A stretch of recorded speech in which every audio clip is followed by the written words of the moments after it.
Y ya para despedirnos, vamos a escuchar al universo tal cual. La NASA transformó los datos astronómicos captados por el Observatorio de Rayos X Chandra en sonido. Es un proyecto, lo ha estado haciendo. Lo logra traduciendo cada color en la imagen a un tono musical distinto. Los rojos tienen tonos bajos y los púrpura más altos. Estos sonidos se dieron a conocer hoy y forman parte de un proyecto realizado por la NASA para sonificar distintos objetos del universo. Escuchemos, por ejemplo, cómo suena la nebulosa Ojo de Gato.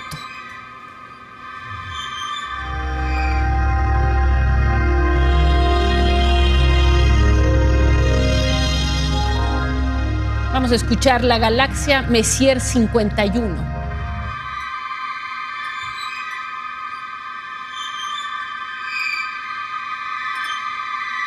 Y el campo profundo de Chandra en la constelación austral Fornax.